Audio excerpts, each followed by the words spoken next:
नमस्कार, कसे आहात सर्वजण? सर्वांना सर्वप्रथम श्री स्वामी समर्थ आणि ओम नमः शिवाय।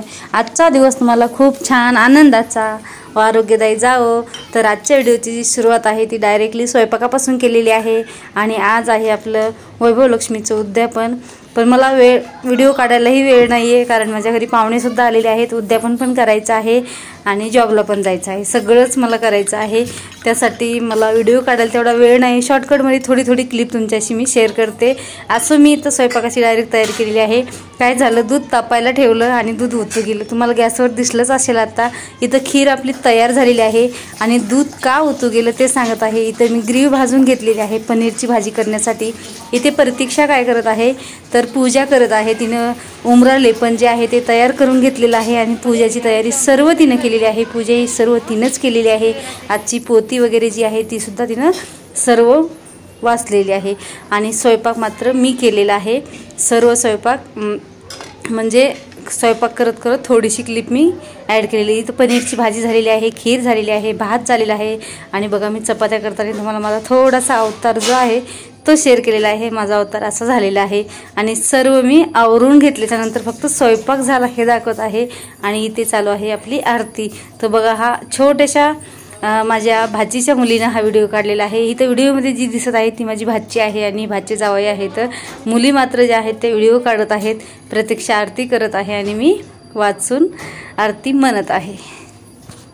इथे मला आवरायला बिलकुलही वेळ नाही भेटलेला, त्यामुळे मी काही आवरलेलं नाहीये। साडी वगैरे काही म्हणजे असं नवीन चेंज वगैरे केलं नाही की असं म्हणजे एकदम फ्रेश झालेलं नाही। जे सकाळी आवरलेलं होतं तेवढ्यावरच सर्व आज आवरावरी केलेली आहे। कारण जे पाहुण्यांना जेवायला करायचं होतं, पाहुण्यांना जेवायला एक वेळेस करा आणि नंतर पुन्हा उद्यापन करा म्हणलं नको, स्वयंपाक सगळा संगच करून घेते आणि जे आपल्याला सवासनी घालायच्या आहेत त्या सकाळीच उरकून घेते आणि पाहुण्यांना पण त्यांच्यासोबतच जेवायला होईल ह्या हिशोबाने मी आवरलेलं आहे।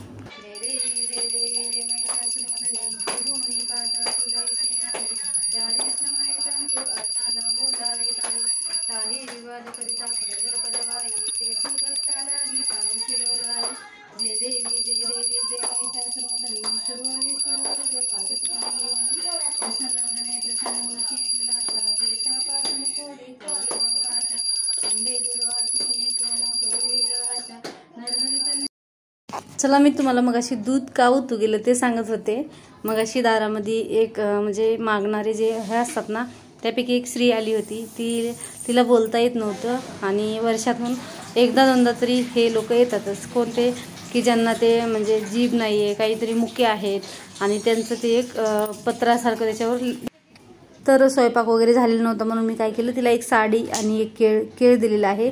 कारण म्हटलं नुसतं तसं पण नको पाठवायला, मग एक केळी खाईल आणि एक वस्त्रदान म्हणून एक आपली साडी दिलेली आहे। तर असं ते करतात ते कार्य म्हणजे ते काम मी हातात घेतलं त्यावेळी तोपर्यंत इकडं गॅसवर ठेवलेलं दूध जे आहे ते उतू गेलेलं आहे।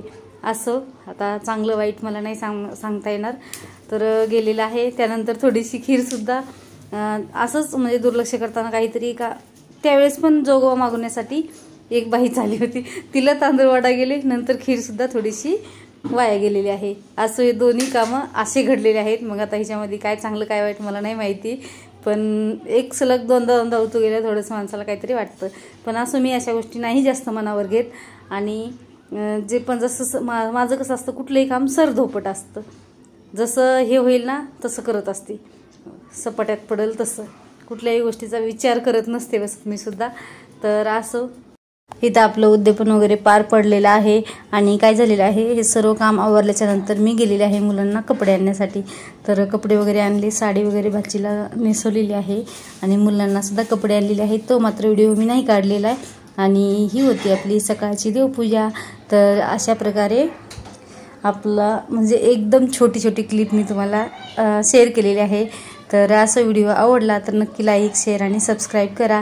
तर चला पुन्हा भेटूया अशाच एका नवीन व्हिडिओमध्ये। तोपर्यंत सर्वांना बाय आणि ओम नमः शिवाय। आणि आजच्या पूजेचं श्रेय मात्र सगळं प्रतीक्षाला जातं।